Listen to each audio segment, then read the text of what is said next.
मित्रों नमस्कार। आज हम अपने पपीते के खेत पर हैं और जब किसान भाई पपीते की खेती करते हैं तो कुछ किसानों के ऐसे उदाहरण होते हैं कि भैया वो किए थे, उनका ये हो गया और ये समस्या आई जिससे उनकी खेती जो थी वो सफल नहीं हुई। तो इसकी सफलता के 2-3 बिंदु हैं जिसके आधार पे अगर आप वैज्ञानिक विधि से खेती करेंगे तो उसके सफलता के आसार अधिक रहेंगे। चूँकि ये high risk high gain crop है, ज़्यादा रिस्क है और ज़्यादा इसका जो है आउटपुट भी मिलता है, इसमें रिस्क बहुत ज़्यादा होता है। तो 2-3 बिंदु पे हम चर्चा करेंगे। पहला है कि खेत का चयन।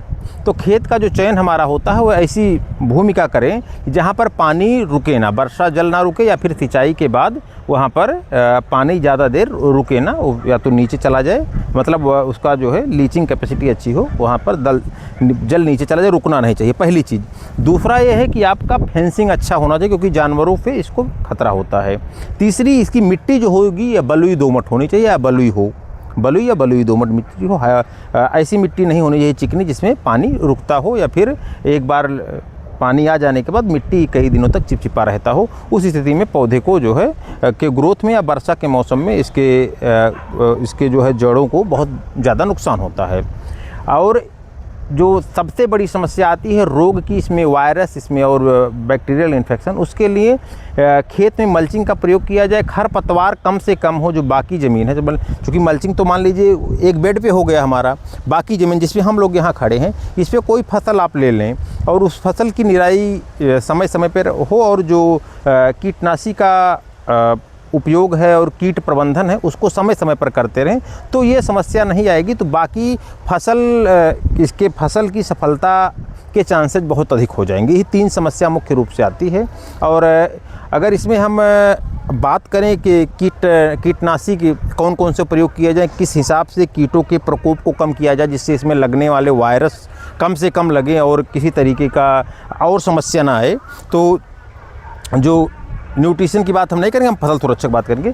उसमें हमें जो है हर 10 से 15 दिन पे कोई ना कोई कीटनाशी, जिसमें हम नीम ऑयल का भी प्रयोग कर सकते हैं, इमिडाक्लोप्रिड का स्प्रे कर सकते हैं, एसिटामाइप्रिड का प्रयोग कर सकते हैं, फिप्रोनिल का भी लिक्विड आता है उसका भी उपयोग कर सकते हैं। इसको अल्टरनेट हमको करना है और प्रयास करना, जैविक जो उपाय हैं उन पर हमें ज़्यादा करना है। और बीच बीच में स्टिकी जो ट्रैप आता है जो पीले कलर का होता है उसका भी हम लोग उपयोग कर सकते हैं। ऑर्डर हो गया, हमारा भी आने वाला है तो उसका भी हम लोग यहाँ पर लगाने वाले हैं।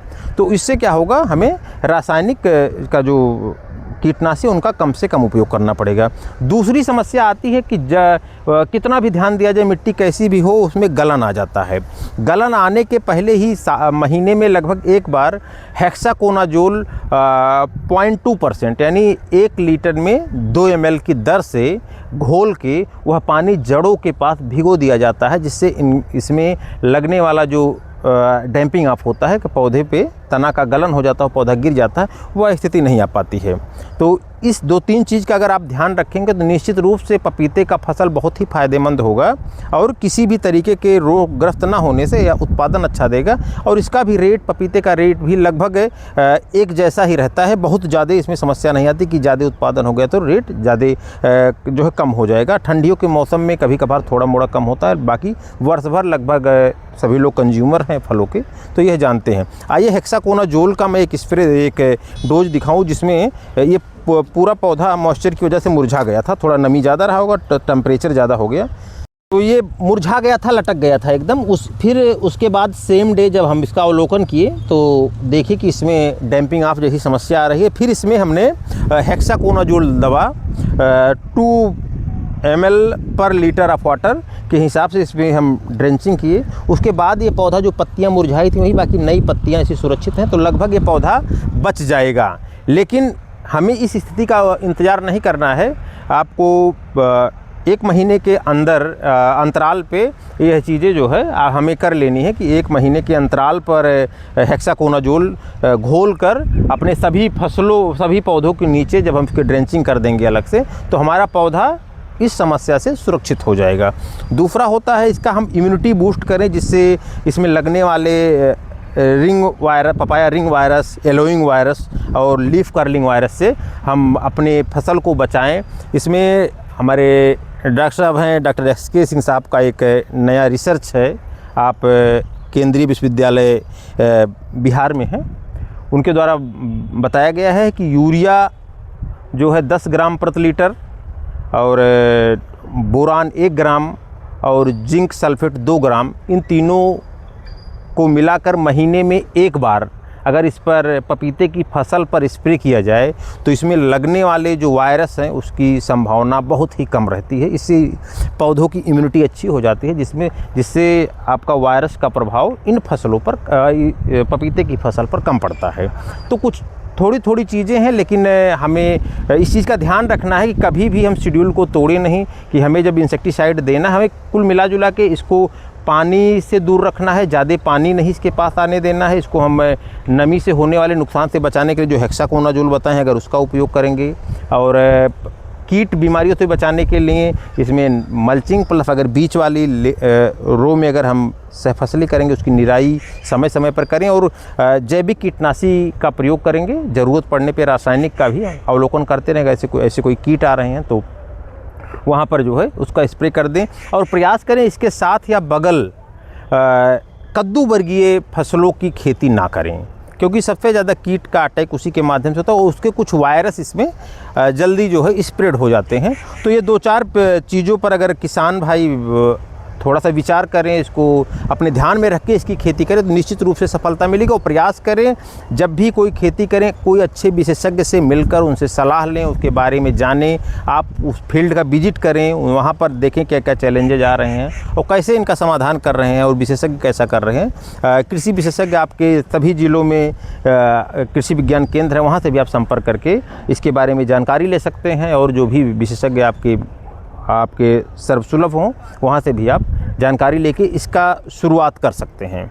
देखिए, गर्मियों में बहुत आवश्यक है इसकी देखभाल में कि हमें पानी अगर रुक जाएगा और हीट ज़्यादा हो जाएगा, शाम को पानी अगर ज़्यादा आप इसको दे दी है और नमी पर्याप्त मात्रा में, दिन में ज़्यादा हीट हो गया, तब भी जो डैम्पिंग आपकी समस्या है, पौधे के में गलन की समस्या है, बहुत तेज़ी से आ जाती है। इसलिए प्रयास करना, हल्की सिंचाई करना है, और शाम को 4 बजे के बाद सिंचाई करना, ताकि सुबह तक होते होते इसमें नमी इतना ना रहे कि इसमें जो डैम्पिंग ऑफ वाला या तना गलन वाली समस्या आए। और जो भी पौधा आप जब भी लगा रहे हैं, उस लगाते समय उसको कीचड़ विधि से लगाएं, उसमें ह्यूमिक एसिड और M45 या कार्बेंडाजिम मैनकोजेब का एक साथ जो कम्बिनेशन आता है साफ के नाम से, उसको 2 ग्राम प्रति लीटर, 2 ग्राम ह्यूमिक एसिड प्रति लीटर एक साथ मिला के वहाँ कीचड़ कर लें, उसके बाद इस पौधे को लगाएं, तो इसके मरने की संभावना काफ़ी कम रहती है। इस पूरे हमारे 150 के प्लांट में मात्र 2 पौधे हमारे यहाँ पर डैमेज हुए थे। एक पौधा यहाँ डैमेज हुआ था, एक वो डैमेज हुआ था, मात्र 2 पौधे डैमेज हुए थे। और जो हेक्साकोनाजोल का है, आप शुरुआती दिनों में इसका भी ड्रेंचिंग कर सकते हैं, लगभग 200 ml प्रति पौध के हिसाब से उसके जड़ के पास भिगो देंगे, तो जो ये समस्या है गलन की वह दूर रहेगी। बाकी अगर पौध से पौध और लाइन से लाइन की दूरी, पौध से पौध की दूरी जो हमारी जो इस फील्ड में लगी हुई है 6 फीट है, और लगभग जो है 7 फीट के आसपास हमारी लाइन से लाइन की दूरी है। जो अगर जो भी किसान भाई करना चाह रहे हैं, बीच में सहफसली करना चाह रहे हैं, तो 8 बाई 8 फीट पर लाइन से लाइन और 6 फीट पर पौध से पौध की दूरी रख के बहुत ही अच्छा उत्पादन पा सकते हैं। और जो भी इसमें फिर मैं पुनः कह दे रहा हूँ कि इसकी सफलता का आपको रेगुलर मॉनिटरिंग करनी है, और जो तय शेड्यूल पर आप इसमें फंगिसाइड और कीटनाशी का और खरपतवार नियंत्रण का जो है आपको जो भी प्रैक्टिसेस हैं उनको लागू रखना है, अन्यथा की स्थिति में नुकसान की संभावना पपीते में ज़्यादा होती है। अपने यहाँ सबसे अच्छी प्रजाति जो है वो ताइवान की नोयू सीड की red lady, Taiwan red lady 786 है, लेकिन इस वर्ष इसकी बीज की उपलब्धता ताइवान से नहीं आया है, जो मार्केट के माध्यम से पता चल रहा है। ताइवान की नई प्रजाति रेड बेबी आई है। इसके अलावा इसका जो कीपिंग क्वालिटी होता अच्छा होता है, स्वाद अच्छा होता है, उत्पादन अच्छा होता है। इसके अलावा 2-3 प्रजातियाँ और हैं, ईस्ट वेस्ट सीड का सपना F1 है, और अमीना है BNR की, ये भी लगभग स्वाद वैसा ही है, उत्पादन किसी में और भी ज़्यादा है, लेकिन कीपिंग क्वालिटी इससे कम है, और लोगों में कीपिंग क्वालिटी कम है। लेकिन फिर भी अगर लोकल मार्केट में बिक जा रहा है तो बाकी प्रजातियां अभी बेहतर हैं, कोई समस्या नहीं है।